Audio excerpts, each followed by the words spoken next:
What is going on, Raider Nation? It's JT coming at you with another video, episode, whatever, of the Raidercast, your podcast for everything silver and black. Today is going to be another discussion-ish video, more of just talking about what my thoughts on where the Raiders are at right now. Last video was on Carr, so definitely go check that out. I feel like I made a lot of good points. And definitely, do the positives, negatives of Carr in the future and stuff like that. But today, we're talking about the general future of the Raiders and where I think we go from here. Recently, Dave Ziegler had a press conference. He talked a lot about where the Raiders are at, talked about a lot of the current topics, such as Chandler Jones, the being 2-5, etc., etc. But he also talked about going forward, what are they trying to do to be able to compete in the future? Is it win now? Is it reboot? Is it rebuild? Because remember, in their first press conference, Mark Davis and Ziegler were talking about how it's not a rebuild, it's a reboot. We're not starting over, but we're trying to build upon what is already here, but changing some stuff around.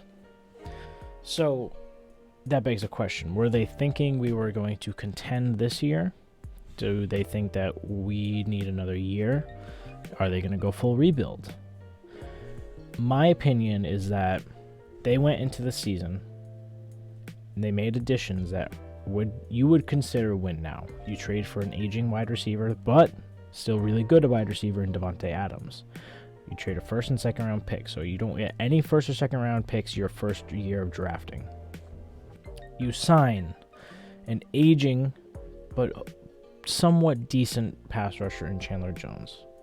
You make a trade for a young corner. You try to add to the O-line. You make sure there's competition within the camp between Leatherwood and Parker. You draft 2 linemen. You draft 2 defensive tackles. You try to build the trenches. You add additions to where you think you see fit. You make additions to the offense to improve it. You try to make additions to the defense to also improve it. You hire a up-and-coming defensive coordinator in Patrick Graham.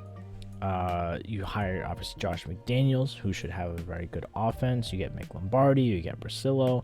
You get all these people. So, from the fan perspective, it looked like we're winning now. Especially on top of adding a Waller extension, Renfro extension, Max Crosby extension, Derek Carr extension. All these big names that were like the core of the Raiders in 2021 get extended, as well as 2 new additions of Davante Adams and Chandler Jones, which are definitely older players. And you think, hey, this is a push to go all in.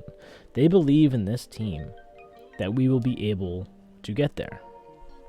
We started trusting Josh McDaniels, trusting Dave Ziegler, started trusting the coaching staff to build up this team to make us contenders in what we thought at the time was a difficult AFC West. Now we get into the season. We start off terrible against the Chargers. Defense looks okay. It looks shaky. Offense looks atrocious. Derek Carr doesn't look good. Second week, again, we start off, but the opposite.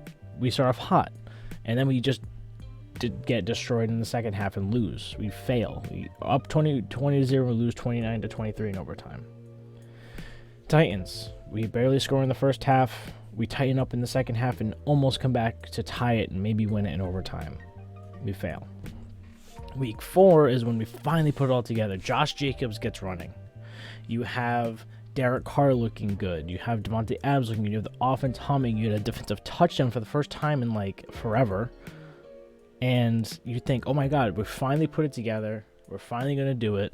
We're going to maybe go into Kansas City and win the game. Obviously, we're not too high because we are 1-3.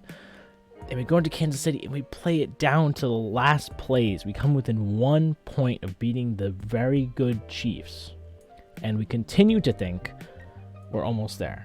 And we go into week after the bye week. We get healthy. We get players back. Stuff like that. But there's issues already. Waller's hurt, / when he's in, he's underperforming. Renfro gets hurt. When he's in, he's underperforming. Derek Carr looks okay. Davante Adams has on and off games. The defense doesn't look great. Max Crosby's really the only player making consistent impact plays. You have Yassin and Hobbs look like a future duo. You have Diablo and Morig looking like they didn't progress like they should have in their sophomore seasons. You have Perryman being injured. You have to bring in Blake Martinez because Jayon Brown's hurt. And you just have all these issues. But there's still the hope that we can, win. We have a relatively easy streak going forward. We have the Texans after the bye, then we have the Saints and the Jaguars and the Colts. We could go on a run, face the Chargers we could be 7-4 by the time we face the Chargers.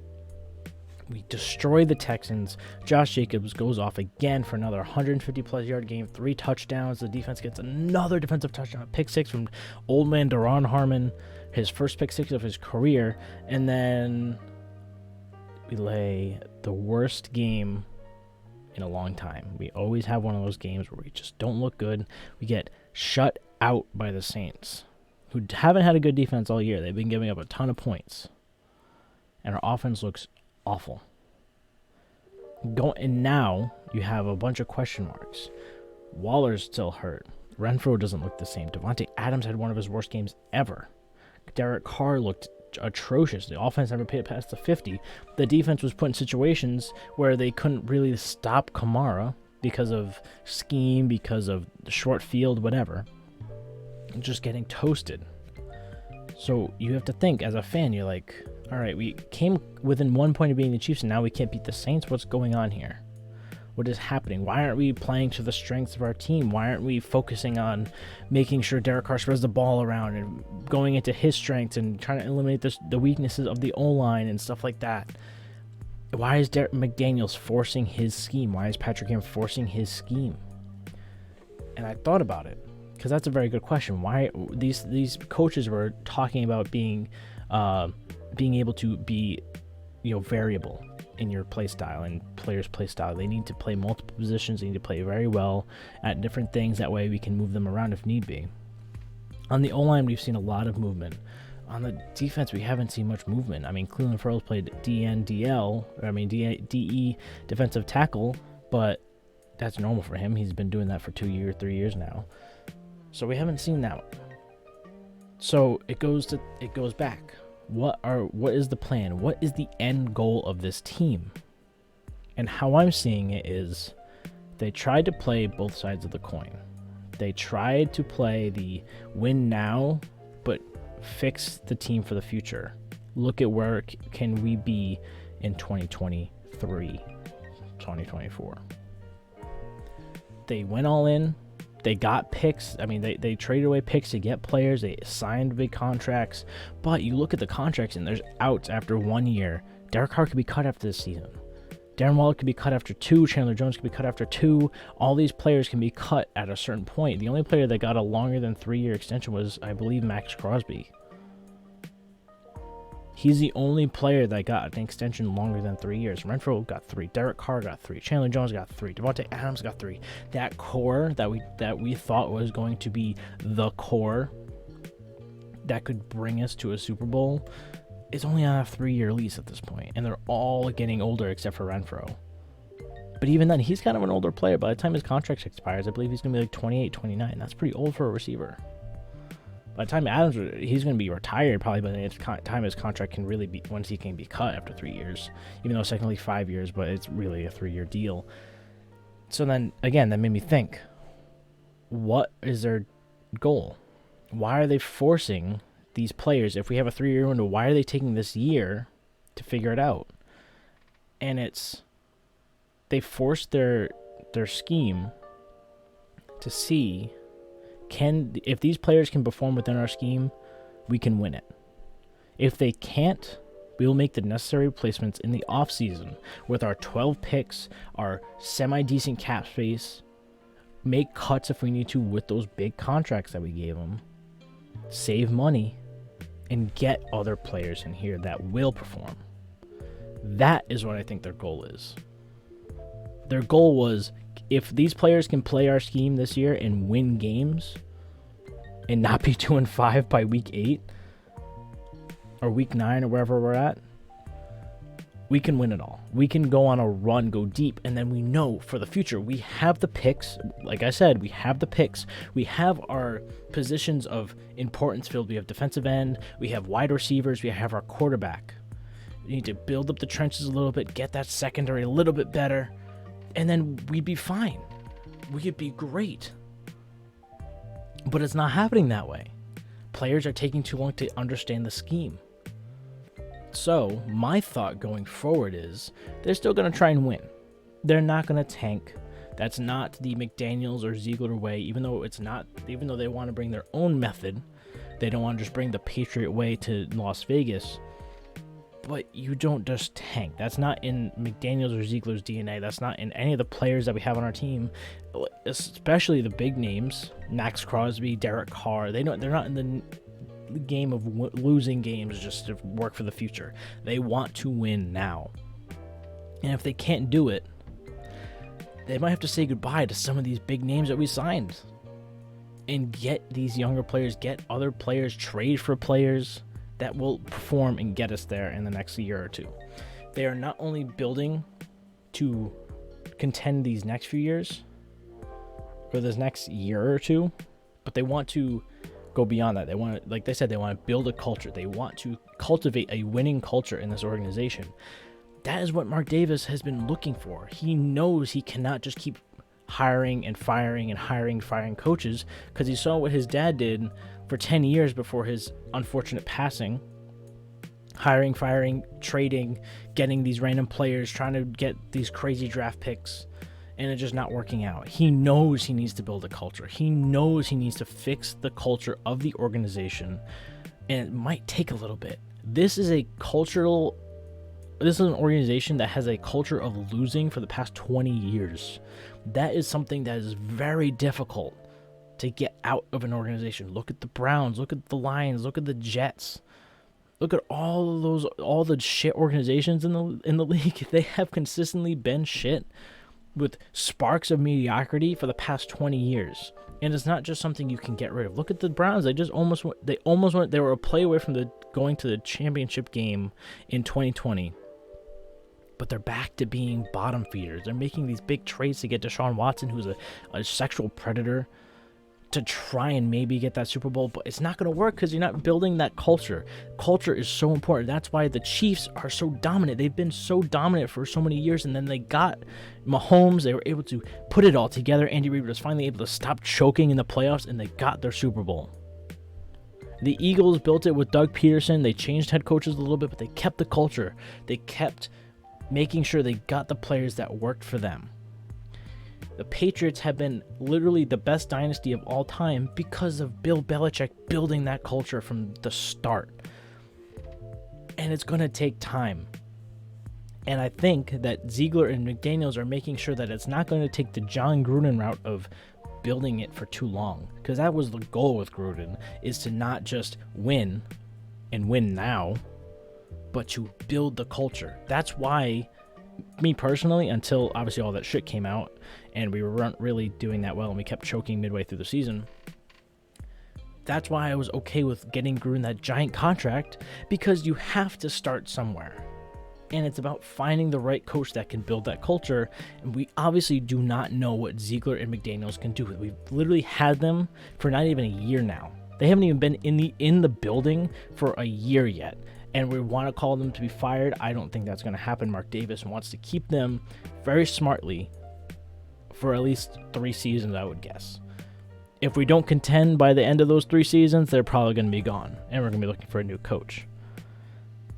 But he's going to give them time because he knows he needs to build a culture that can stay. And if that means this, I think this 2022 season is not it. This is not our season. Obviously, I'd love it if we made the playoffs, but at this point, you're looking at a top 10 pick. Even top 15 is pretty good. Keep it there. Build for the future. We have 12 draft picks with comp picks and trades and all that. We have so much. Now we have so many draft picks to build a young core, to trade up and get players, to trade for players, to build up that culture, to build up that depth, to build us up to a contending team.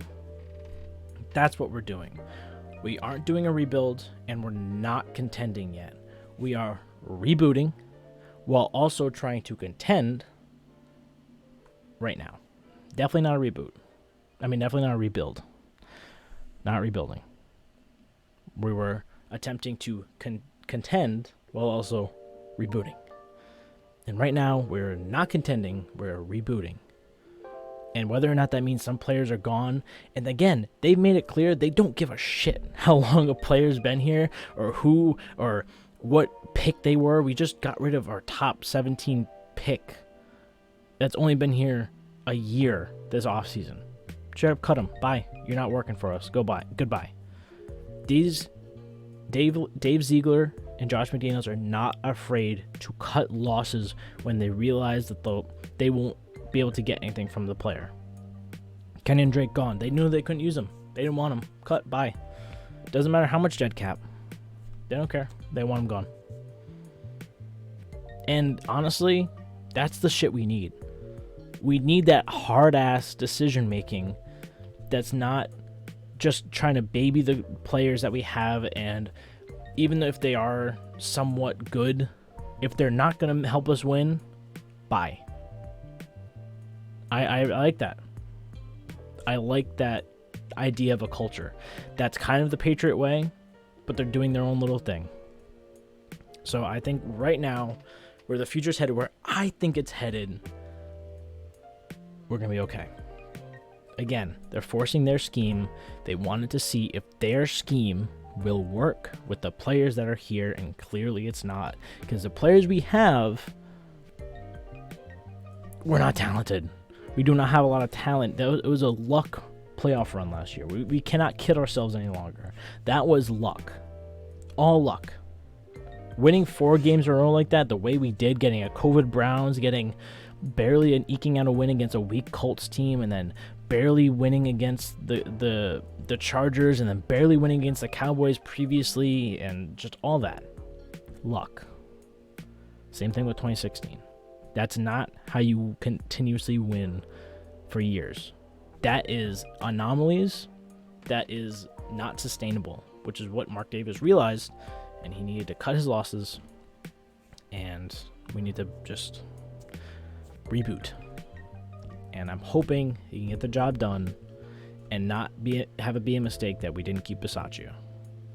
McDaniels has another probably 2 years to prove me wrong, or prove me right or wrong, whatever. Make us a contender. Thank you guys so much for watching. If you enjoyed the video, like and subscribe. I know it's really long. I just had to talk. This is an outlet for me, and I like talking to you guys. So let me know in the comments how you guys feel. I really appreciate your feedback.